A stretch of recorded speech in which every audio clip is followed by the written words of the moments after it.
Ayan, nagprito ako ng lettuce bar, tapos gagataan ko. So na guys, yung naprito kong bangos. Tapos, lulutuin ko siyang gataan ko. Aking ingredients, kamatis, bawang, sibuyas, luya, saka carrots. Yan. Yan guys, magkikisa na tayo. Yung mantika ko, yun din yung pinagprituan ko ng bangos. Yan. Una kong ilalagay yung luya.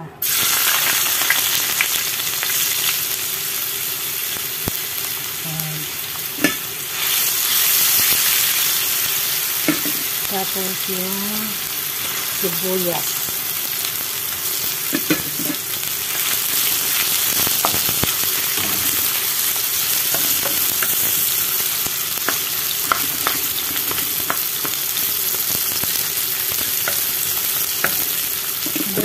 Yung kamatis.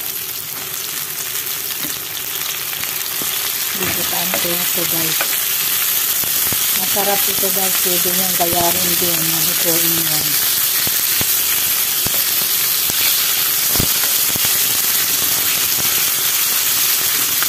Tapos ilagay ko na yung bawang.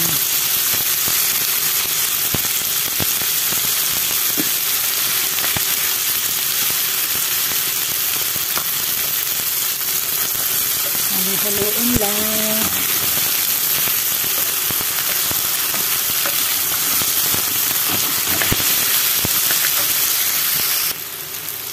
At kung ganito na ang texture ng kamatis, lagay na rin natin yung carrot. Ayan, nilagay na natin yung carrot. Maya-maya konti, lagay na natin yung gata. Ganyan muna natin guys. Ganyanin muna natin ng konti bago natin lagay yung gata. Lagyan din natin ng asin.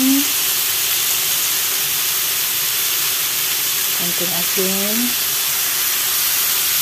Paminta.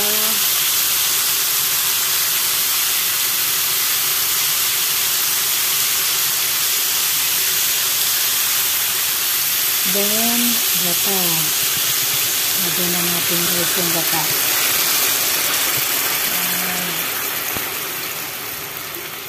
Haluin natin.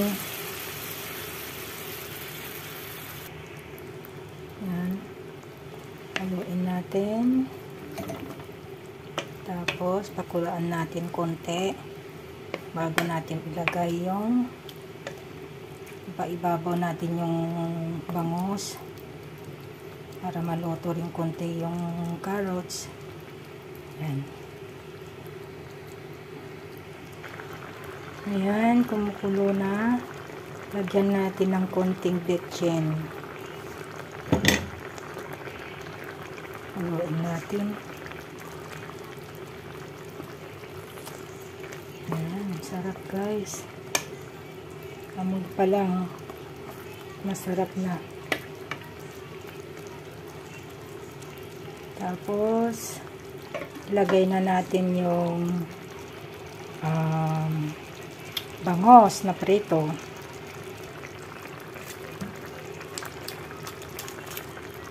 Ayan. 3 bangos ito na maliliit.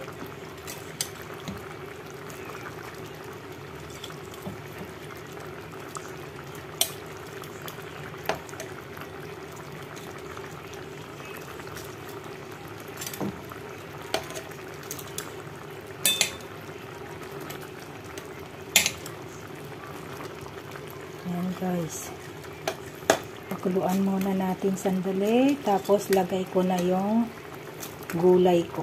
Meron din yung gulay guys. Ayan, mas masustansya pag maraming gulay.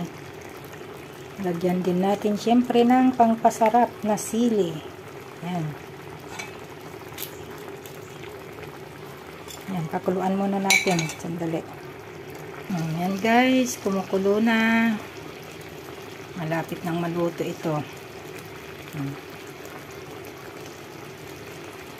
Pwede nyong gayahin ito guys. Masarap. Para sa mga anak nyo, pamilya nyo. Yan. Ngayon, ilalagay naman natin yung gulay. Guys, lagay na natin yung gulay. Radish ang nilagay ko. Kasi yung pichay hindi magandang itsura. Parang ano na kaya. Yan. Tapos takpan ko rin siya konti. Yan guys. Takpan ko lang siya.